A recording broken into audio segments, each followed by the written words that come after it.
bonjour, bonsoir, tout dépendra de laquelle vous regarderez cette vidéo. On se retrouve aujourd'hui pour le dernier bilan lecture de l'année. Je tourne le 31 décembre, vous verrez cette vidéo en 2026, donc je vous dis pas qu'on se retrouve pour la dernière fois de 2025, mais un petit peu quand même. J'ai fraîchement fini mes lectures ce matin, vraiment pour être sûre d'atteindre le quota que je m'étais donné. Je n'en dis pas plus, vous verrez la semaine prochaine dans mon bilan de l'année en vidéo. Voilà, on va parler statistiques et chiffres, ça va être très sympa. J'ai lu ce mois-ci 36 livres, dont je pense que la moitié sont des lectures à thématique Noël. Donc je vais essayer de diviser cette vidéo en plusieurs catégories, où par exemple je vais parler de tout ce qui concerne les lectures de Noël en début, sachant qu'il y avait eu un update. Ensuite, suite de séries, et puis après tout ce qui est un peu one shot, un peu autre. Voilà, comme ça. Si Noël, vous ne le fêtez pas parce que voilà, vos convictions, vos croyances ou que sais-je, vous pouvez squeezer si ça vous intéresse pas. Après, c'est parce que vous ne fêtez pas que c'est pas sympa à lire. Moi, j'ai passé des bons moments. Donc, écoutez, on va démarrer sans plus tarder. Donc, j'ai posté un update lecture que je vous mettrai dans le petit i en début de mois, où je vous présentais 10 lectures de thématique Noël que j'avais faites, qui étaient notamment des sorties récentes de cette année. Donc je vais passer très rapidement en quelques phrases sur chaque titre, et je vous redirige bien sûr vers la vidéo dédiée pour avoir des avis et des résumés plus détaillés et plus complets, voilà, sur ce qui m'a plu ou non. Donc j'avais d'abord lu donc Mort au château, qui a été une déception pour moi. Ça a été un flop parce que le résumé nous promettait qu'on était dans un hôtel la veille de Noël, enfin la semaine de Noël, parce qu'il y a une scène pour un film de cinéma qui va être tourné, donc tout le monde est un peu aux aguets, au sans-coup et tout. On a beaucoup de personnages qui vont s'imbriquer, on a beaucoup de points de vue différents, notamment parce que c'est écrit par un collectif d'auteurs, donc la team Romcom de chez Charleston. Donc ça, c'est pas la plume du tout qui m'a dérangée, c'est juste que dans le résumé, on nous dit que va être retrouvé le lendemain du réveillon un corps. Et donc moi, quand j'ai eu le prologue, c'est le corps qui est retrouvé. Et quand on commence le livre, on est avant. Donc moi, je me dis, ah bah on va remonter le fil pendant la première partie du livre. Nous allons voir un petit peu les tensions peut-être se créer, amener au réveillon le meurtre. Et la deuxième partie du livre, ce sera de trouver le coupable et le pourquoi du comment, le mobile de ce crime, etc. Pas du tout. Vraiment, tout le bouquin, c'est avant. En fait, vous avez le prologue, c'est on trouve le corps. Vous avez tout le bouquin et vous avez la fin du livre, c'est on trouve le corps. Voilà. Alors oui, on sait le pourquoi du comment, de qui, de qu'est-ce. Mais j'ai trouvé qu'en fait, c'était plat. Moi, je m'attendais à une petite enquête un peu sympa, un petit peu cozy mystery, parce que je me suis dit, ça va être les clients de l'hôtel, nos personnages qui vont un peu fouiner et mener l'enquête. Pas du tout. Et c'est dommage parce que les personnages étaient vraiment très sympas. Ils avaient tous des liens un peu entre eux parce qu'ils se côtoient. On est dans un hôtel, donc tout le monde se voit, tout le monde se parle. Des liens se créent, se décréent, se délient. Enfin bref, vous avez compris.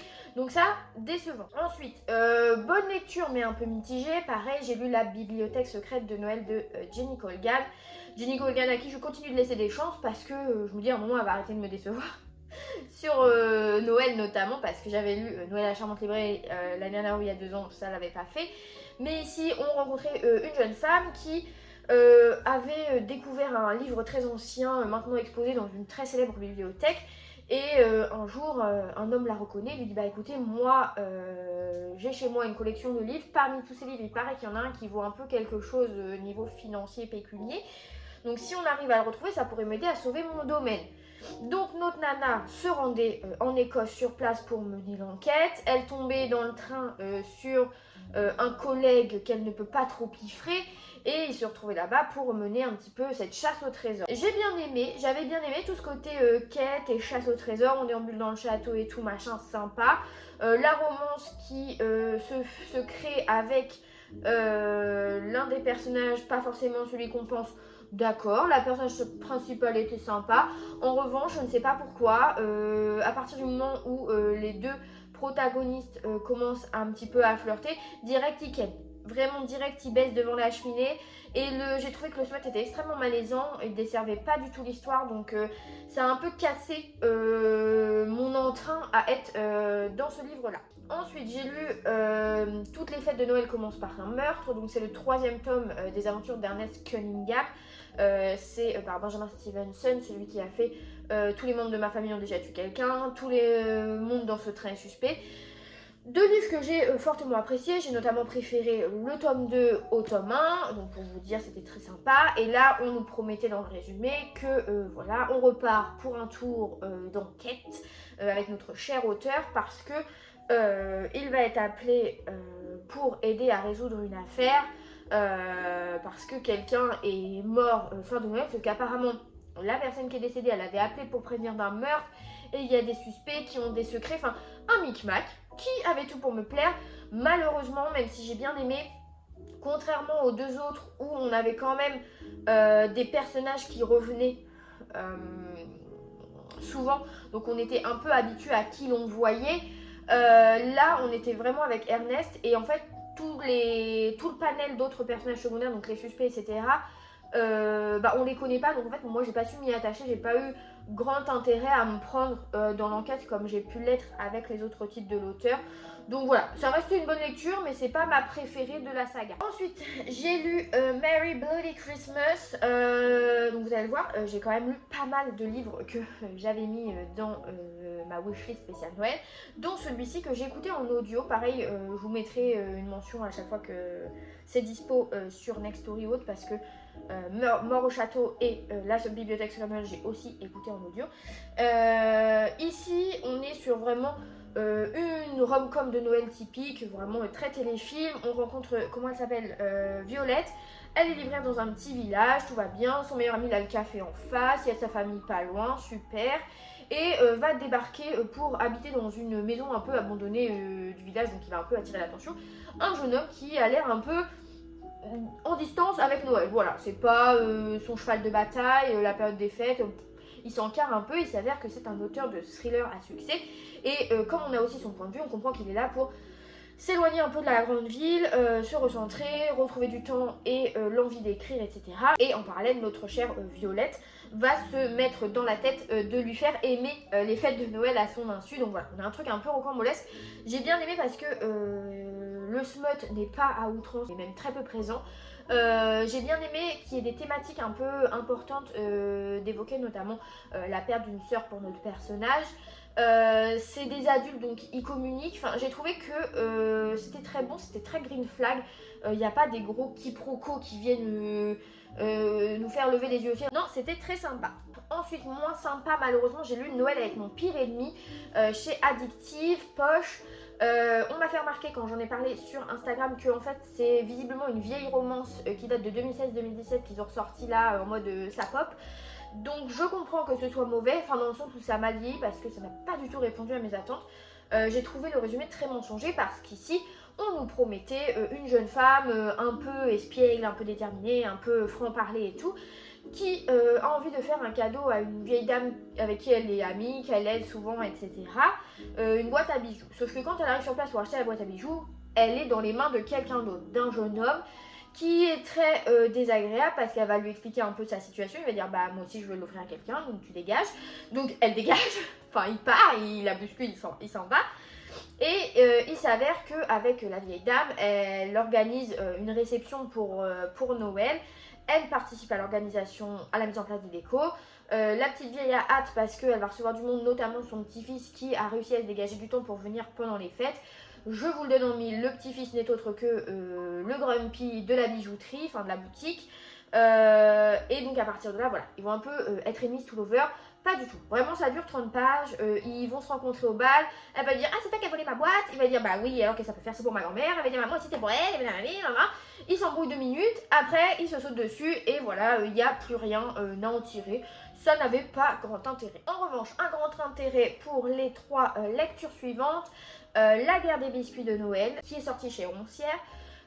Pareil, vraiment coup de cœur, très vibe téléfilm de Noël, esprit de Noël. Pas de smut, vraiment on est sur des personnages adultes et matures qui communiquent, on est sur une intrigue typique, du slow burn, voilà, pareil des thématiques sociales importantes parce qu'on a du deuil, du divorce, enfin, des séparations, etc. On rencontre notre jeune femme qui est un peu dépassée par son boulot de styliste, qui est un peu dépassée par ses deux jumeaux qui ont des frasques à l'école.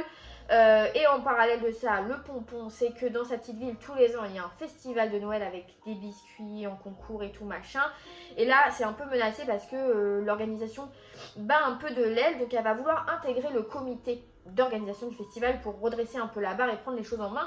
Sauf que dans ce comité, nous avons Jonathan, qui est le directeur de l'école de ces garçons, qui voit pas d'un très bon oeil qu'elle se mette dans ce micmac parce qu'il voit très bien qu'elle est déjà débordée de son côté en maman solo. Donc il se dit, elle va peut-être mettre plus la pagaille qu'autre chose. Et donc voilà, ils vont devoir un peu s'entendre, un peu chien et chat. C'était vraiment très sympa. Tous les personnages sont attachants, les personnages secondaires sont super. Le petit côté Smallton est cool, donc ça je vous recommande vivement. Je vous recommande vivement également De Neige et de Tartan de Emily Blaine. Pareil, bon là on a un peu plus de smut que dans l'autre, mais on rencontre une jeune femme qui va devoir se rendre en Écosse pour venir en aide à un complexe hôtelier de luxe voilà, qui appartient à Callum et sa famille. Parce que voilà, on voudrait moderniser le truc, un peu peut-être se mettre sur les réseaux, remettre le truc un peu sur le goût du jour, relancer un petit peu la popularité du truc, sauf que Callum ne voit pas ça d'un très bon oeil, il est très grumpy. Ce que le résumé ne nous dit pas, mais qu'on apprend dès le premier chapitre, c'est qu'en fait notre jeune femme, Isla, il me semble, Lilia ou Isla, elle a grandi en fait en Écosse dans ce château parce que l'un des frères de Callum était son meilleur ami. Donc elle débarque un peu en terrain connu, mais pas trop parce qu'entre temps la mère était décédée, enfin il y a eu des micmacs. Et donc voilà, elle va essayer de se faire sa place, de vouloir bien faire les choses. J'ai vraiment beaucoup aimé. Pareil, encore une fois, on a affaire à des adultes qui vont communiquer. Je trouve que le Grumpy Sunshine est très bien fait. Les intrigues étaient équilibrées, la romance prend son temps pour se construire, donc ça pareil, encore une fois, quasiment sans faute. Le quasiment parce que j'aurais aimé voilà, voir un petit peu plus d'Écosse, qui voyage un petit peu, qui fasse un peu plus de tourisme. Ensuite, j'ai lu Noël au Café des Oracles. Pareil, c'est un young adulte de Noël. Voilà, je ne veux pas dire une romance parce que c'est vraiment très très secondaire. Où là, on rencontre Gaïa qui est étudiante, qui va partir de chez elle parce que son père a retrouvé quelqu'un. Elle ne se sent pas en adéquation avec cette nouvelle belle-mère parce qu'en plus elle est plus jeune, etc. que son père, et en plus elle est enceinte. Donc là Gaïa se dit faut que je parte.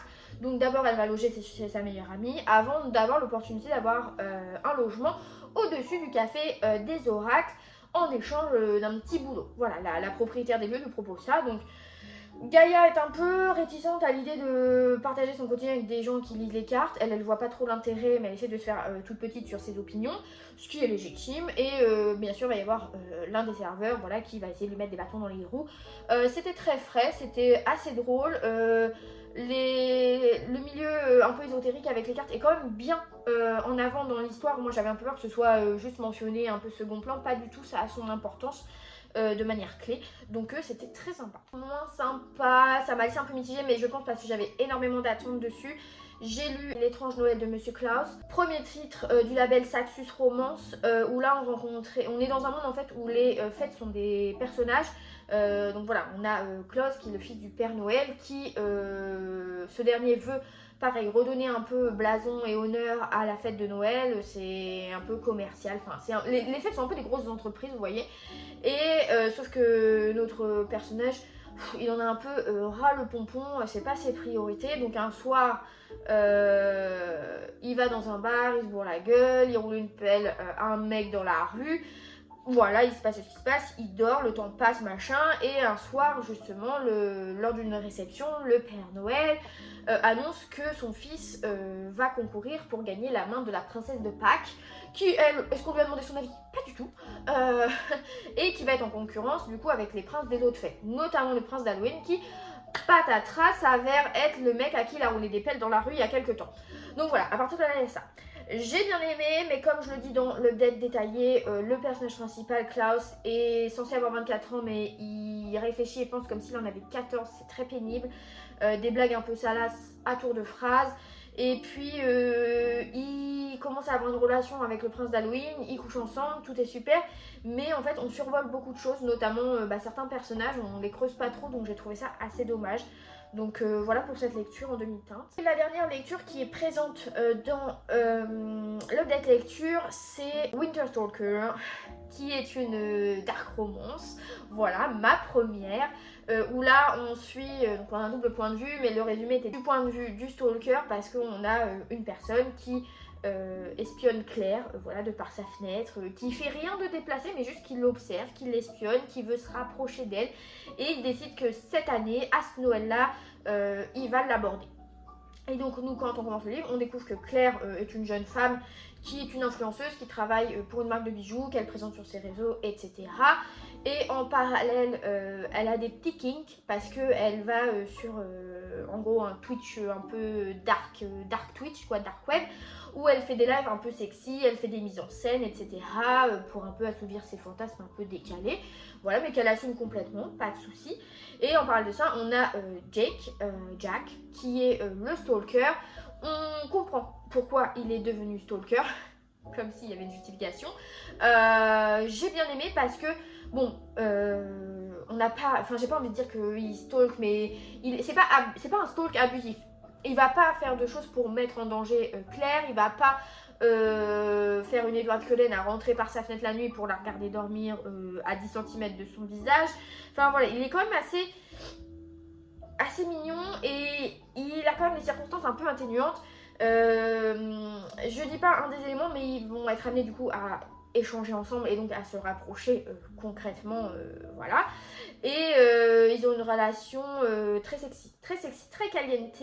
On a du smut un peu cru, un peu, voilà. Je vous passe les détails. Je trouve que pour une dark romance, c'est une assez bonne entrée en matière. C'est pas trash, c'est pas cru, c'est pas vulgaire, il n'y a pas de maltraitance. Le consentement est présent pour chaque situation. Enfin, moi j'ai pas eu un sentiment de malaise vis-à-vis de cette lecture comme j'aurais pu l'imaginer avant de commencer. Je vous dis, j'ai eu ce côté un peu voyeuse, mais parce que je voulais absolument voir à quel moment Jack allait révéler le poteau rose à Claire et comment elle allait réagir en fait en apprenant que la personne avec qui elle échange, avec qui elle est amie, et plus si affinité, la stalk depuis plusieurs années. Voilà, donc je n'en dis pas plus, mais je vous recommande fortement cette lecture. Ensuite, j'ai lu Le Doux Parfum de la librairie. Alors, romance sans être romance parce que les liens se font petit à petit, mais à la base, c'est plus un feel good, je dirais, parce que là, on est dans un petit village, il me semble en Irlande, si je dis pas de bêtises, ou Écosse, mais je dirais plutôt Irlande. On va rencontrer Anne et Catherine, qui sont mère et fille, et qui ont décidé de tout plaquer suite à certains désagréments pour Catherine, la fille, pour réaliser la rêve d'ouvrir une petite librairie dans un petit village qui n'en possède pas, et pour voilà, créer du lien et apporter des choses aux habitants. Et le problème, c'est que c'est la semaine de Noël et ils ont fait appel pour des soucis de plomberie dans leur cuisine, l'appartement au-dessus de la librairie, sauf que l'ouvrier fait n'importe quoi et un beau matin, le plafond s'effondre et là, c'est la débandade. Donc, je ne vous le cache pas, tout le village et les personnages vont mettre tout en œuvre pour les aider à dissimuler un peu le désastre, parce qu'en plus ils ont prévu à la librairie plein d'événements pour la semaine de Noël pour se faire un peu de pub et redresser un peu leur situation parce que la période de fête est propice à faire du chiffre pour les petits commerces. J'ai trouvé ça très mignon, les personnages sont très green flag, c'est très vivant, j'ai trouvé vraiment, pareil, ça peut vraiment être un très téléfilm parce que on a des personnages qui ont chacun leur caractère, qui ont chacun leurs petits soucis et ce côté vraiment esprit Noël, fraternité, entraide et tout, c'était très sympa. C'est drôle, ça je vous recommande, c'est léger. Ensuite, un livre qui me faisait envie depuis très longtemps, depuis qu'il est sorti en VO, et bon, j'ai jamais passé le cap de lire de la VO, lol, donc j'ai vu qu'il sortait là, ou qu'il était sorti depuis déjà longtemps en VF, c'est le premier tome de Cozy Christmas Mystery.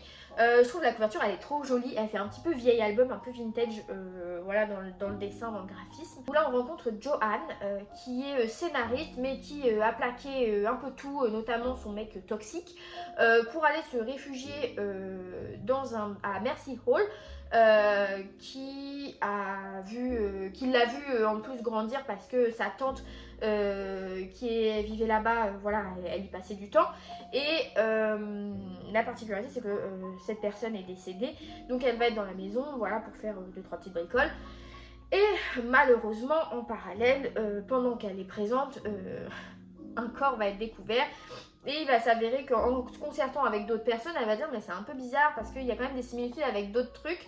Donc elle va faire des petits liens et elle va se retrouver à mener l'enquête, donc d'où le Cozy Mystery. J'ai vraiment beaucoup aimé, ça m'a pas du tout déçu, c'était vraiment ce que j'en attendais.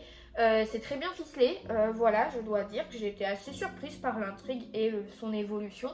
Pareil, comme dans le livre précédent, j'ai adoré les personnages. Tous autant qu'ils sont. Vraiment, le côté entraide, pareil, était trop chouette. En plus, bah, comme elle revient dans un petit village où elle a grandi, bah, tout le monde la connaît et ils l'ont connue avant qu'elle soit une célèbre scénariste. Donc j'ai trouvé vraiment que ça avait tous les ingrédients du bon Cozy Mystery. Et puis le petit côté atmosphère de Noël n'enlève rien. Voilà, au plaisir que j'ai pris à lire ce livre. Ensuite, j'ai écouté en audio un livre que j'avais vu l'année dernière mais que j'avais pas pris. Mais ayant vu des très bons retours dessus, je me suis dit cette année il est en audio, c'est parti, on se lance. J'ai écouté Mon beau sapin, roi des embrouilles, donc c'est chez Hugo Poche.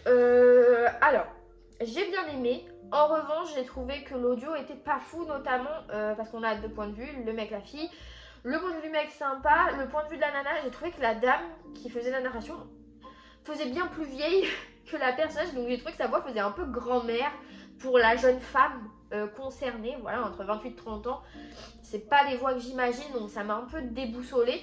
En revanche, j'ai trouvé l'idée et l'exécution très sympa, assez réussie, où là on rencontre une jeune femme qui a besoin d'argent, donc elle va se dire, bah tiens, je veux un peu voler mes propres ailes, je veux me prouver des choses. Elle va louer une petite cabane stand sur le marché de Noël de Vancouver pour vendre des sapins. Sauf que quand elle arrive là-bas, elle tombe sur un obstacle qui s'appelle, je ne sais plus comment, Jack, Lucas, je ne sais plus, bref, qui va dire mais attends, pourquoi t'es sur mon stand, parce que c'est moi qui vends des sapins, et lui c'est une affaire familiale donc il le prend très à cœur, sauf que s'il a pas eu le stand c'est parce qu'il a pas rempli les papiers, moi je dis ça, je dis rien, et donc à partir de là, ils vont avoir une petite rivalité, elle va accepter de partager le stand, donc de fil en aiguillette, il va y avoir des choses, des petits secrets du passé qui refont surface. C'était sympa, c'était léger, voilà. C'est pas la lecture de Noël que j'ai préférée, mais je l'achèterai volontiers pour l'ajouter à mon étagère romance de Noël. Je le recommande quand même, mais peut-être pas l'audio, voilà. Et un autre tome 1 que j'ai lu après le Cozy Christmas Mystery là, j'ai lu Noël au 4 cafés, donc qui est le premier tome de la série 4 cafés. Apparemment, j'en ai pas lu d'autres parce que celui-là, je le gardais dans ma palle en attendant de le lire à Noël avant de poursuivre une éventuelle série ou de l'entamer. Où là, on est pareil, c'est feel good avec quand même une romance quand même un petit peu au centre du truc parce qu'on rencontre un jeune homme qui va se retrouver à avoir un petit job sur une recommandation auprès du 4 café pour être livreur. Sauf que au début, la personne qui l'a recommandé lui a pas dit que c'était le cappuccino, donc un café avec un café chat, un bar à chat quoi.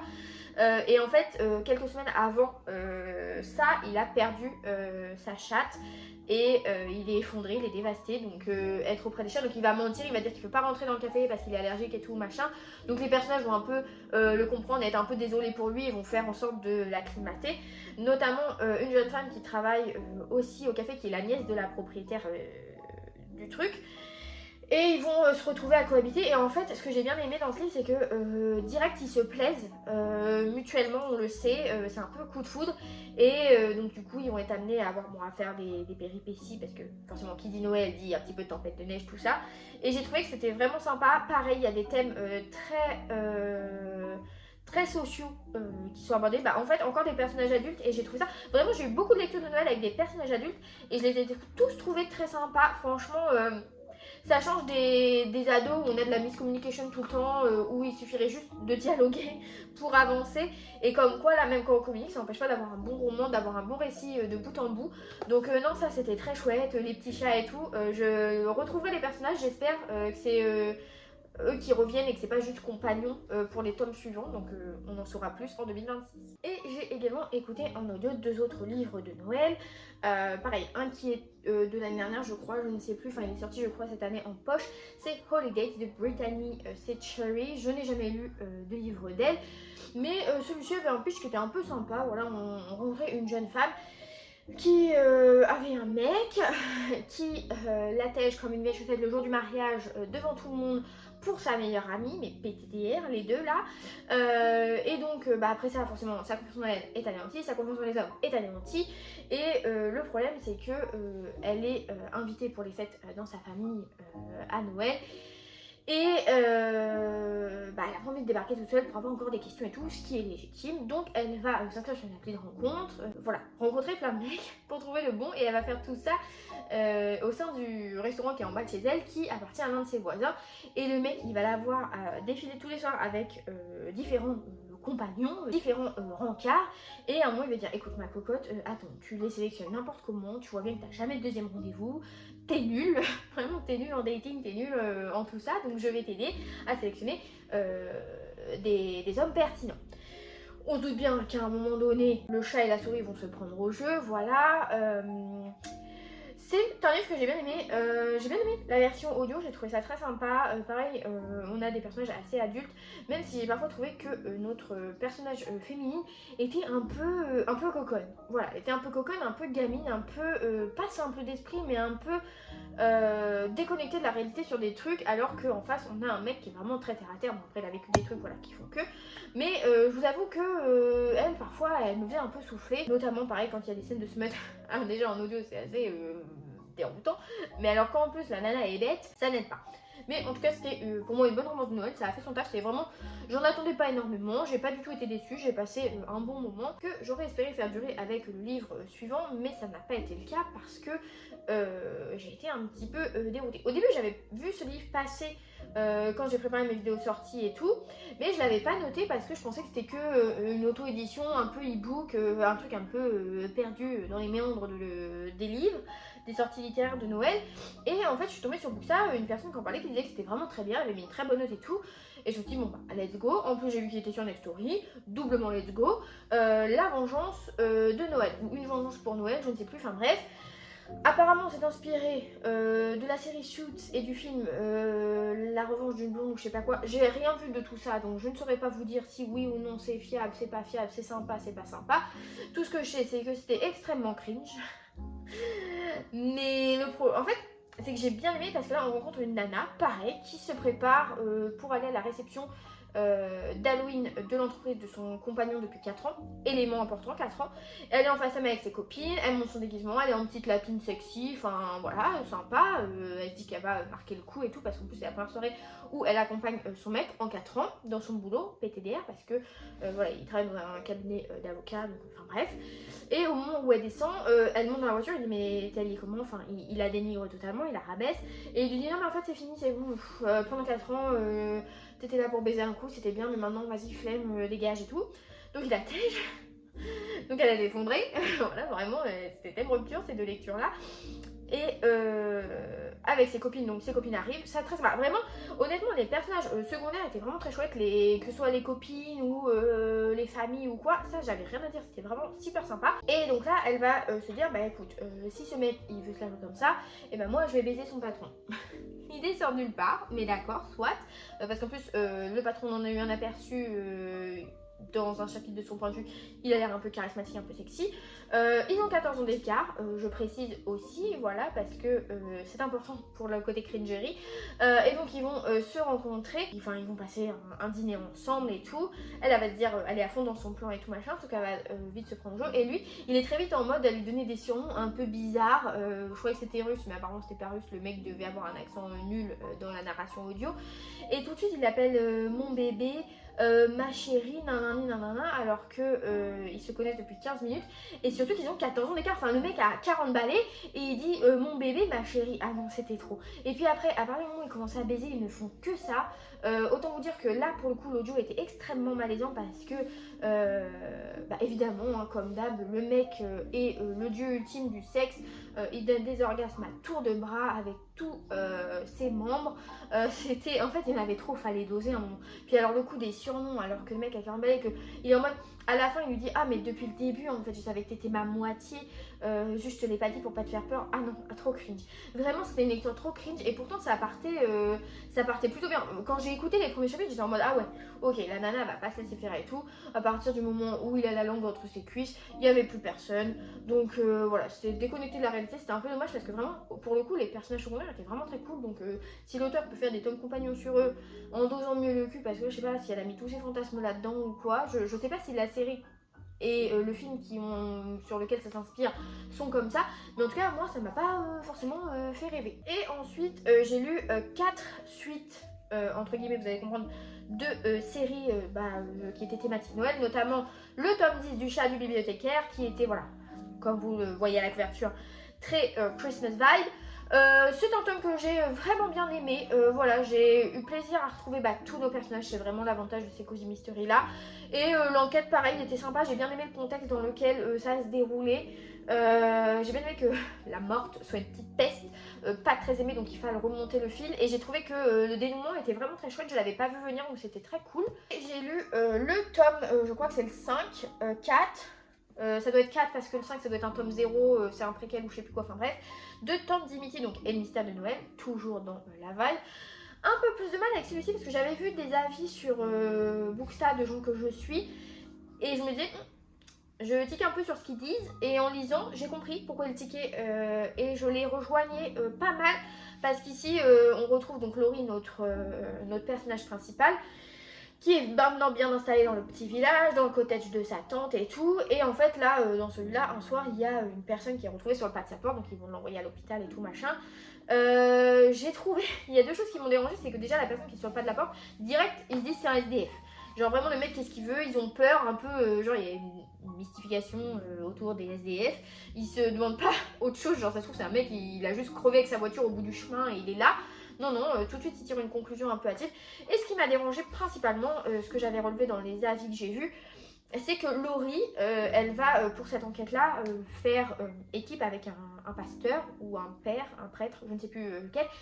Et elle va pas arrêter de faire des compliments sur son physique en mode ah il est trop beau, ah non, non, ah mais j'oublie pas que je suis mariée, mais quand même, t'es mariée.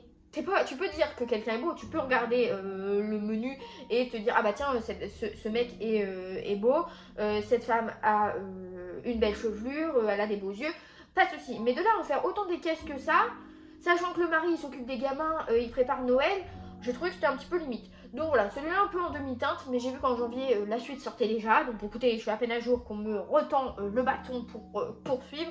Donc j'espère que le suivant me plaira davantage.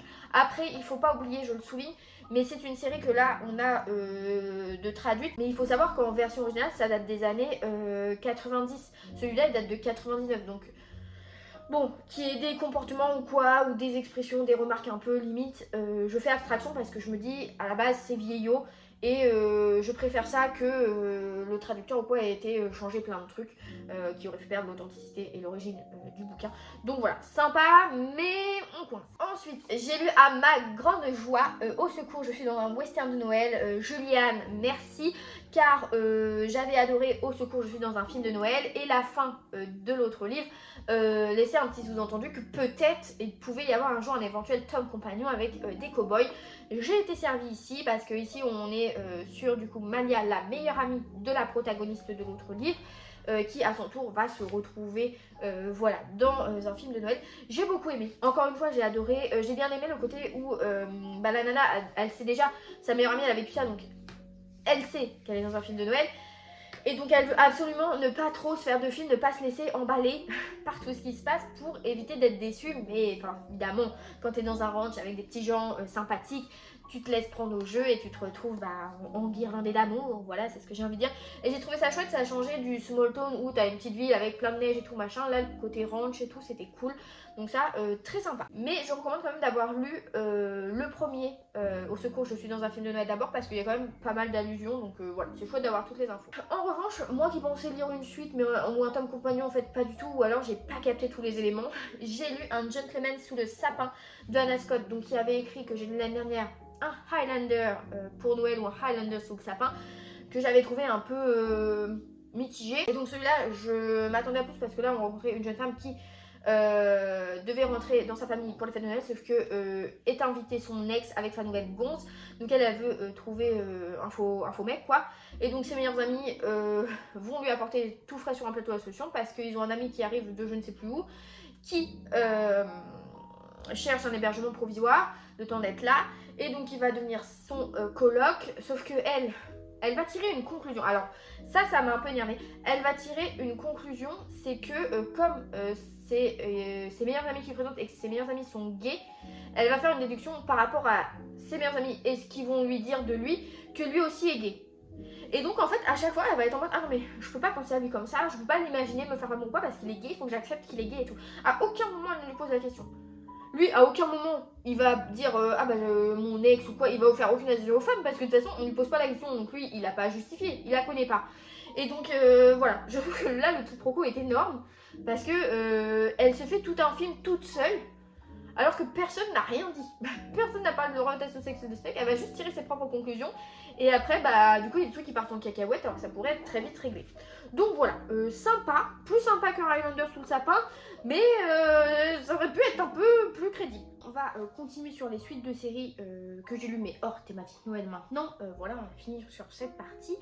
J'ai écouté en audio le tome 2 de Campus Agency qui, comme je l'avais pressenti, m'a davantage convaincu que le premier. Donc là, on était sur le personnage d'Alba et de Nate, côté garçon. Ils sont meilleurs amis depuis des années, ils ont loupé leur chance, on le comprend, chacun de leur côté. Et là, il va y avoir un corbeau qui envoie des lettres un peu cheloues à Nate, donc il va faire appel à l'agence, donc au groupe des 3 filles là. Et évidemment, va être amené à devoir se passer le fake dating. Voilà, pour les tropes principales, j'ai beaucoup plus apprécié ce tome-ci parce que j'ai trouvé Nate bien moins imbu de lui-même que pouvait l'être Cam dans le premier tome. J'avais beaucoup aimé Maddie, Alba pareil, je l'ai beaucoup aimé aussi. Pour le coup, les 3 protagonistes de ce trio me plaisent très bien. L'écriture est toujours sympa, c'est fluide, c'est drôle, mais à nouveau, je pense peut-être pouvoir préférer le tome 3, qui je crois sera le dernier, parce qu'à moins qu'il y ait une autre nana qui vienne se greffer dans le bazar, mais je ne sais pas. Mais voilà, le dernier tome, ce sera sur Romy et un autre des garçons de la house. Voilà, parce qu'on n'oublie pas qu'ils vivent toujours à la house. Donc c'est très sympa. En revanche, une pour laquelle j'avais beaucoup aimé le tome 1, adoré le tome 2. Celui-ci, j'arrivais un petit peu à tâtons dessus parce que j'avais des appréhensions parce que c'était un age gap, parce que ça concernait le 3e meilleur ami du groupe de base et la petite sœur de l'un d'eux. Je savais pas exactement quelle était la différence d'âge. Au final, il doit y avoir que 6 ans, donc bon, j'ai envie de vous dire, oui, si vous voulez, peut-être qu'elle a 21 ans et lui il en a 28, vous voyez, bon, ça fait pas 6, mais vous avez compris. C'est bien sûr le tome 3 de Mad Majesty, enfin de Majesty tout court, je crois. Entre du coup le personnage d'Ismaël et Eleanor, la sœur de Damian, donc le roi d'Angleterre, donc le personnage du premier tome. J'ai écouté en audio, la narration déjà été nulle.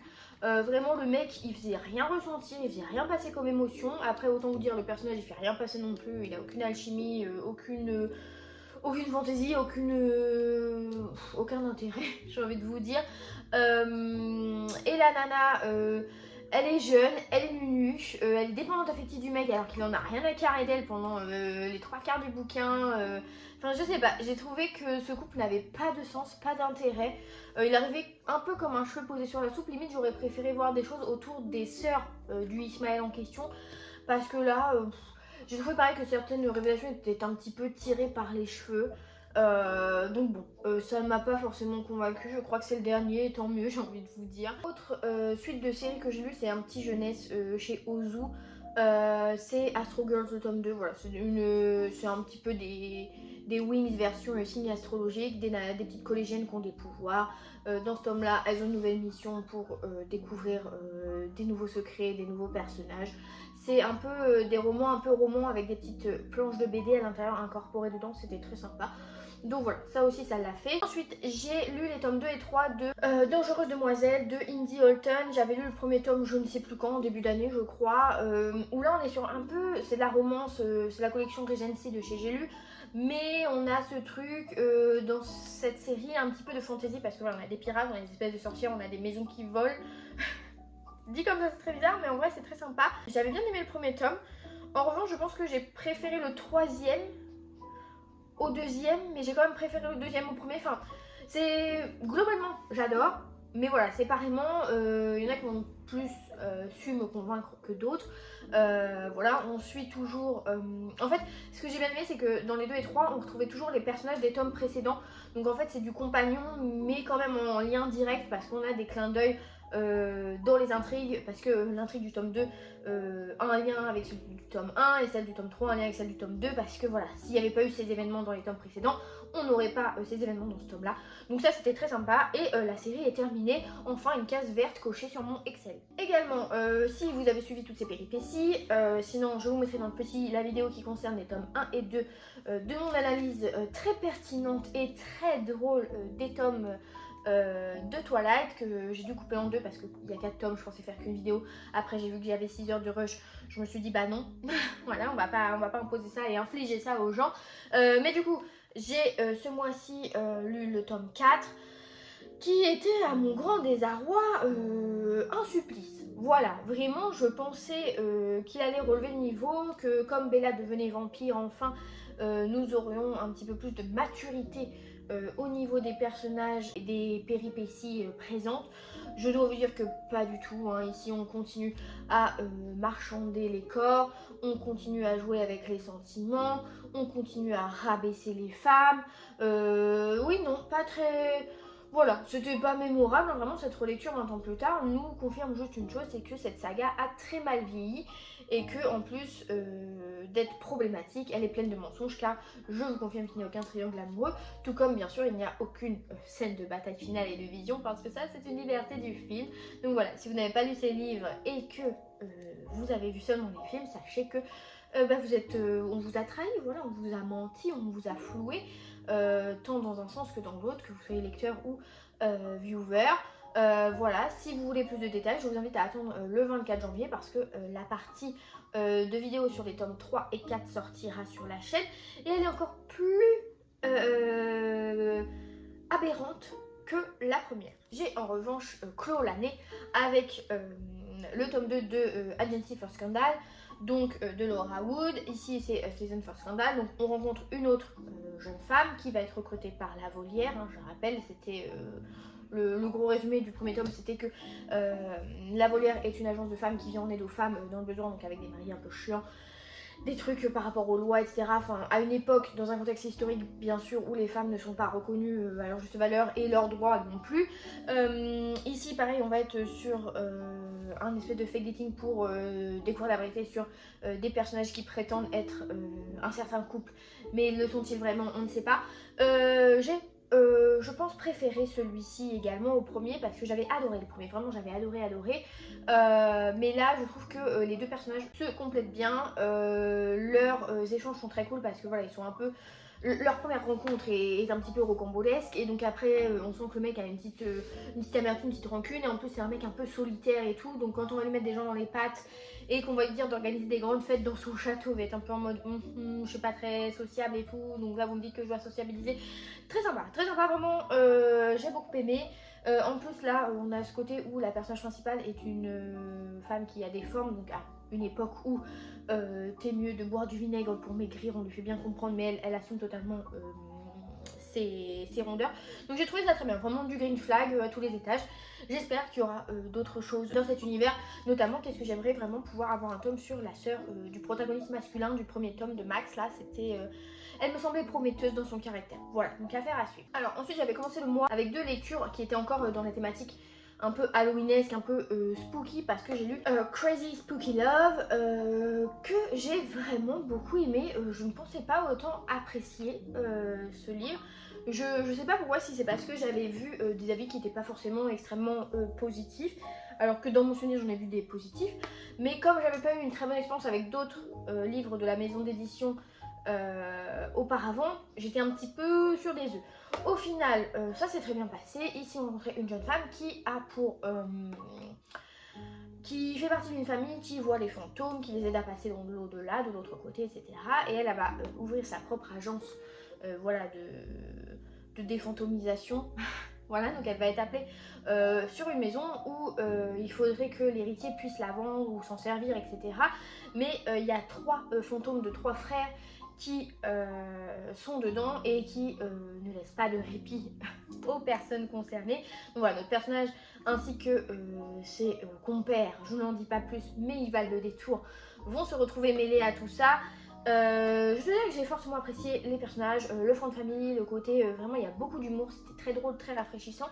Halloween n'est pas du tout mis de côté, c'est vraiment au centre de l'intrigue, le côté fantôme, esprit et tout aussi.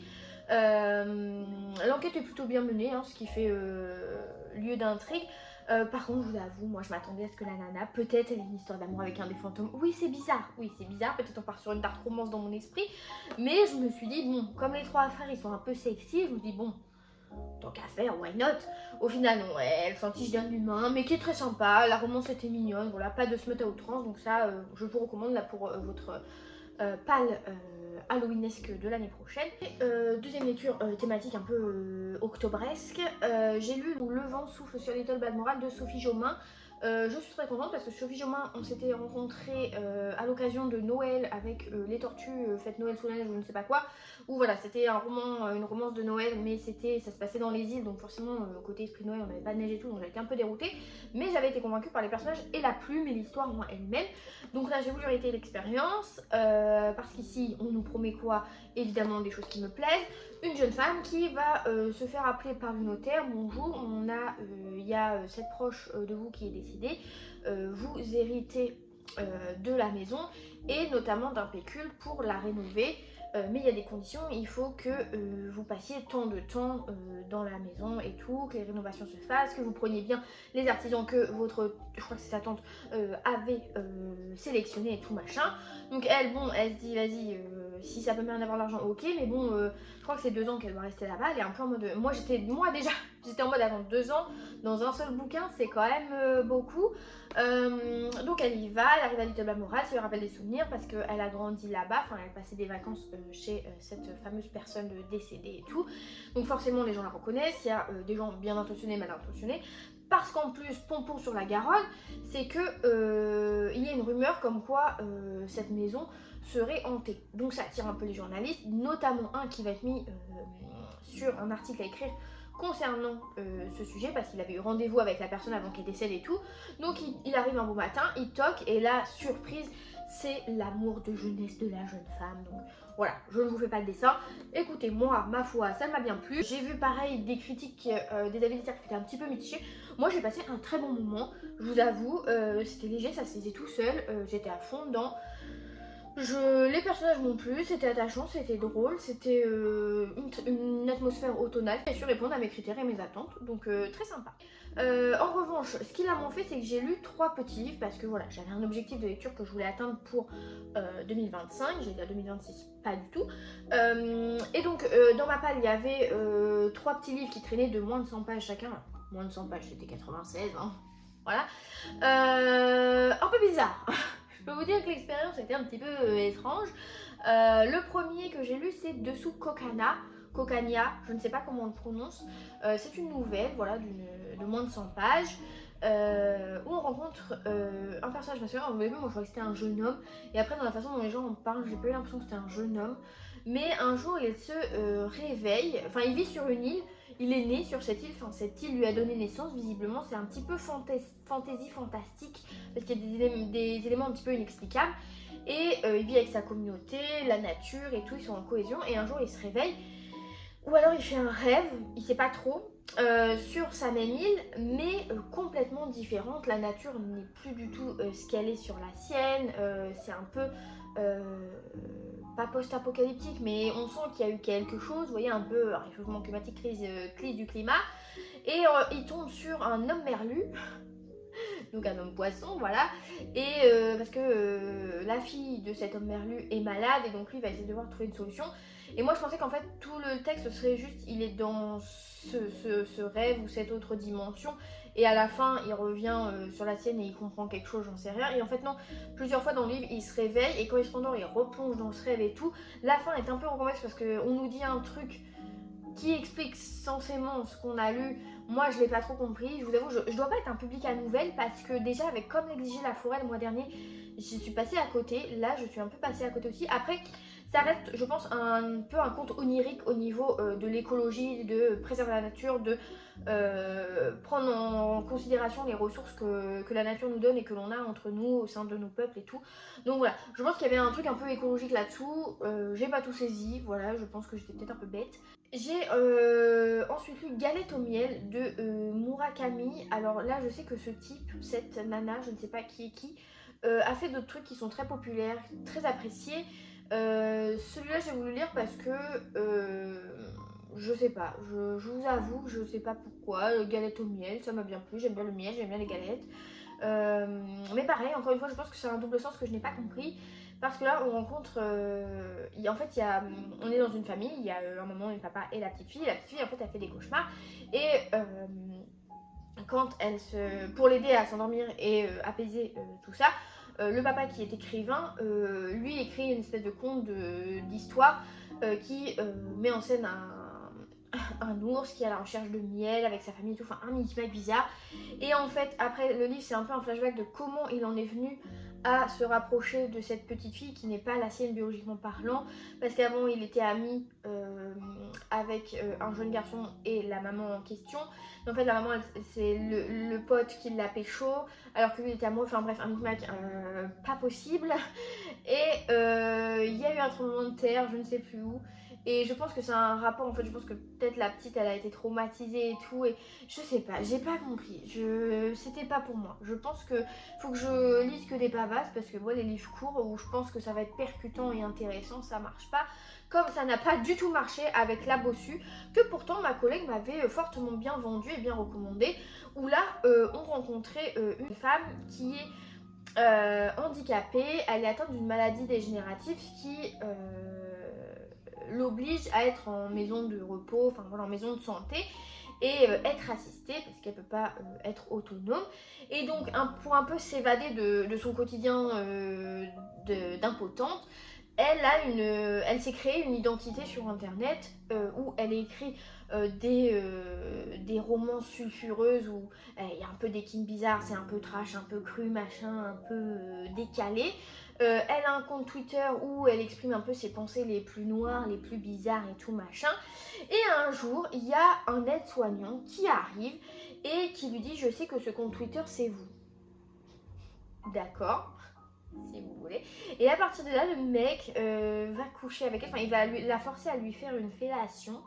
Je spoil parce que vraiment ne lisez pas ça si vous voulez pas faire de cauchemars ou avoir des nausées, parce que vraiment c'était dégoûtant. Parce qu'à un moment elle doit avoir un trou dans la gorge à cause de sa maladie et elle trifouille dedans et ça me débecte. Vraiment avec d'y repenser ça me débecte. Et après en fait ce que j'ai pas compris c'est que la fin est trop bizarre parce qu'à un moment elle dit qu'elle voudrait, elle tweet qu'elle aimerait être enceinte pour pouvoir avorter, ce qui est extrêmement cringe. Et donc après, elle se dit qu'elle se laisse faire par l'aide-soignant qui l'abuse, mais est-ce qu'elle est consciente que c'est un abus? Je sais pas, j'ai pas compris parce que dans sa tête, c'est trop bizarre ce qui se passe. Autour d'elle, personne capte rien de rien. Est-ce qu'il couche avec elle ou quoi? Je sais pas. Est-ce qu'elle fait appel à une banque de sperme? Je sais pas. Voilà, vraiment là pour ces 3 livres, les 3 mots que j'ai à dire, c'est je sais pas. Et encore, de manière plutôt française, je dirais je ne sais pas. Voilà, 4 mots. Là, ça m'a mis très mal à l'aise. Vraiment, je sais pas. Peut-être que ma collègue s'est égarée en lisant ce livre, mais moi, ça l'a pas du tout fait. J'ai pas compris. Mais en fait, moi, quand j'ai lu ça, je m'attendais à ce que la nana qui écrit des trucs un peu décalés, elle se fasse repérée par une maison d'édition et qu'elle soit mise sur le devant de la scène et hop, on montre que c'est pas parce que t'es handicapé qu'on défende quelque chose, qu'il y a un message qui passe à la fin, une morale, j'en sais rien, pas du tout. Il y a rien, il y a pas de morale, il y a pas de message, il y a un texte et puis c'est tout. Toujours dans un côté un petit peu cringerie, j'ai lu La Maison des mensonges de John Mars. Parce que le pitch faisait en sorte que j'ai envie de lire parce que je suis une grosse voyeuse et que j'aime bien les trucs un peu tordus. Parce que là, on rencontrait Nina, je crois que c'est Nina, oui, qui a une vie réglée normale. Voilà, elle se lève le matin, elle va travailler à la bibliothèque, elle revient, elle mange avec sa mère et tout machin. Sauf que, particularité de la situation, c'est que sa mère est enchaînée.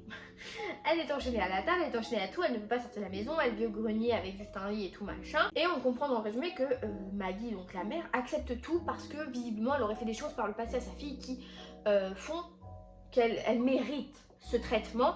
Donc moi j'étais vraiment curieuse de voir parce que est-ce qu'on séquestrerait sa mère volontairement? Je ne sais pas. En tout cas notre protagoniste, elle, pas de souci.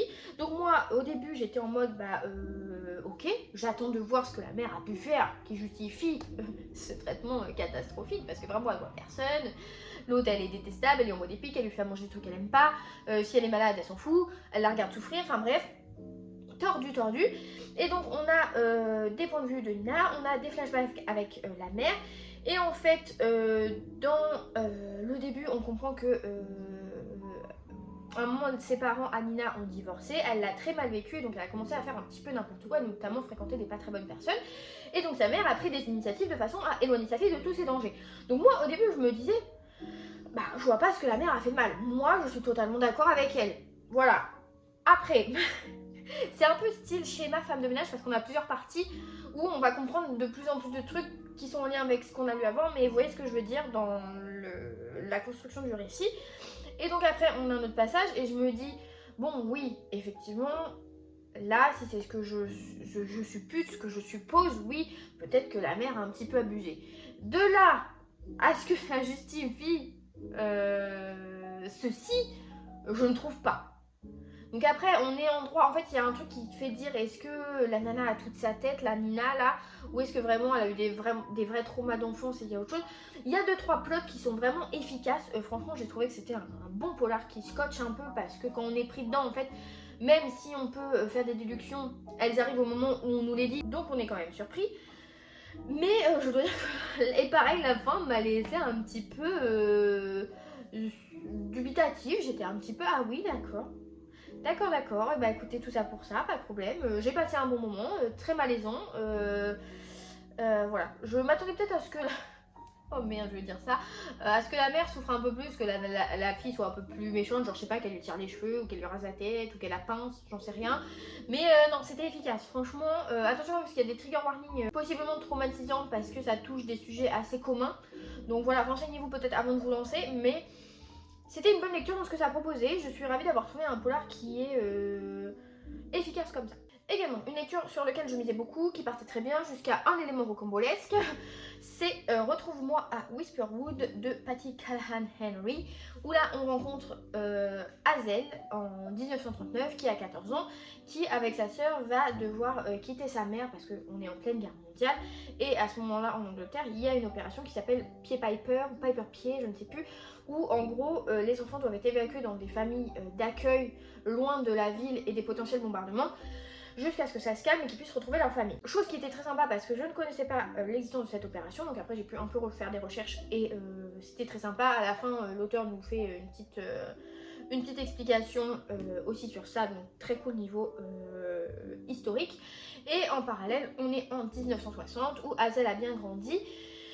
Sauf que en 1939, un moment, sa petite sœur a disparu.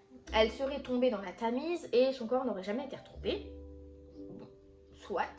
Et en 1960, Hazel, qui a construit sa vie, bon gré mal gré, qui a avancé, travaille dans une librairie, elle va peut-être changer de poste, enfin bref, elle est avec des livres anciens et tout, et elle va recevoir un paquet de librairies qui sont des illustrations. Et le titre de cet album jeunesse s'appelle Whisperwood et la rivière des étoiles, et là elle va tiquer parce que Whisperwood c'était le monde imaginaire dans lequel elle s'échappait et dans lequel elle racontait des histoires à sa petite sœur pour essayer un peu de l'éloigner des traumas de la guerre, sauf qu'elle n'en a jamais à personne, que sa sœur a disparu, donc là ça va tout remettre en question, est-ce que sa sœur est vraiment morte, qui a pu entendre parler de Whisperwood, de leur secret à toutes les deux, c'est très bizarre. Donc on va suivre cette péripétie, on va alterner entre des points de vue du passé, flashback, et des points de vue du présent. Je veux dire, j'ai passé un très bon moment, j'ai beaucoup aimé le personnage d'Hazel qui ne se laisse pas marcher sur les pieds, notamment par son crétin de petit copain qui est un imbécile fini. Voilà, je vais dire abruti, mais abruti, imbécile, dans tous les cas, il est nul. Et donc elle va remonter la trace, elle va devoir se replonger dans son passé et tout. J'ai apprécié parce qu'elle a quand même un entourage qui est assez soutien pour elle. Et j'ai vraiment été prise dans ce truc de savoir de quelle était l'origine, qui était la Pookie de l'histoire, qui avait dévoilé Whisperwood et toutes ces histoires imaginaires. Et je dois avouer qu'à un moment, il y a un plot twist, enfin un retournement de situation, un rebondissement, qui m'a laissé un peu du déséquilibre, où je me suis dit, je sais pas si c'est très bien fait ou si c'est vraiment tiré par les cheveux. Je vous avoue parce que ça tombe un peu, la déduction en fait tombe un peu de nulle part. Mais à part ça, j'ai trouvé que la plume était très efficace, que c'était assez dynamique et tout. Une fois que j'étais plongée dedans, j'enchaînais les chapitres. En plus, ils étaient souvent courts, donc ça se lisait très vite. C'était quand même très sympa si vous aimez ce côté roman historique avec double temporalité, secret de famille. C'était très sympa. Ensuite, je vous mettrai un insert parce que moi j'ai deux épreuves non corrigées. Mais j'ai lu les tomes 1 et 2 du voleur de la reine, donc le voleur et la reine d'Atoli. Je les ai écoutés en audio sur Nextory, c'était vraiment très sympa. Franchement, si je peux vous recommander quelque chose, si vous avez accès à Nextory ou au livre audio, faites-le parce que c'était bien plus sympa. C'est chez Monsieur Toussaint Ouverture et en fait, les deux tomes sont sortis simultanément et je recommande de lire les deux à la suite pour vraiment vous prendre dans le truc parce que c'est des livres très courts, vraiment, ils font 250 pages donc vraiment en audio, c'est même pas 6 heures, c'est 5 heures et quelques. Donc si en plus vous écoutez en x2, ça va passer tout seul. Mais parce que je trouve qu'en fait, dans le tome 1, la première partie est assez contemplative, très descriptive parce que en fait, on a un personnage qui est emprisonné et parce qu'il a voulu voler un truc un peu symbolique. Et il y a un espèce de mage qui va venir dire bah écoute, il faut que tu m'accompagnes dans une quête, voilà, et en jeu c'est sa libération. Donc le type il dit bah est-ce que ça me coûte quelque chose? Non, je dois voler quelque chose, je suis voleur, let's go, c'est parti. Et donc en fait, toute la première partie, c'est qu'on le suit, ils avancent jusqu'à leur point, leur point B, quoi, leur destination.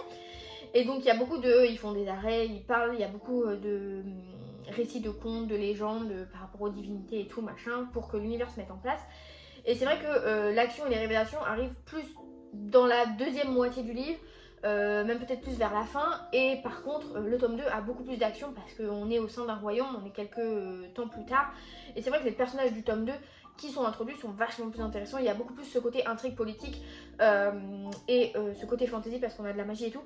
Donc voilà, si j'ai une recommandation à faire, c'est de lire en une fois les deux tomes parce que bah du coup ça fait 500 pages, c'est une bavasse quoi. Mais parce que, encore une fois, ma collègue qui m'a recommandé la bossu avait entamé le tome 1 et elle avait abandonné parce qu'elle trouvait ça que c'était long et qu'il se passait rien. Et en fait, moi, elle m'a dit bah écoute, je te file les deux, dis-moi si tu lis de la suite s'il y a une différence. Et effectivement, moi j'ai trouvé que c'est vrai que si on lit que le tome 1, on le referme, on se dit ah ouais, on s'est enquillé tout ça pour ça, c'est vrai que c'était un peu longué. Alors que si on lit les deux ensemble, c'est vrai qu'on a plus une moitié entrée dans l'univers et tout, dans le contexte, le world building, et la deuxième partie, beaucoup d'action avec des vraies quêtes, des vrais buts pour les personnages, et on les voit évoluer, et j'ai trouvé ça très sympa, donc je serai très curieuse de lire la suite. C'est une série qui je crois qui fait 6 tomes, mais je continuerai, j'espère que ce sera toujours dispo en audio, parce que ça m'avait vraiment bien convaincu, le narrateur était lecture de décembre 2025. La prochaine fois que nous voyons ensemble, bah après je peux vous dire bonne année parce que techniquement vous voyez cette vidéo en 2026, mais je vous retrouve la semaine prochaine pour mon bilan lecture de l'année qui, ma foi, me satisfait beaucoup. Voilà, on parlera aussi des objectifs que je m'étais donné en 2025, est-ce que je les ai accomplis ou non, est-ce que je m'en donne pour 2026, voilà. Je vais de ce pas du coup aller faire le montage de cette vidéo, mais aussi commencer mes petits calculs pour préparer les petits camemberts sympathiques à insérer dans la vidéo. En attendant, pour cette première semaine de janvier, je vous souhaite de belles lectures et je vous dis à la prochaine. Salut!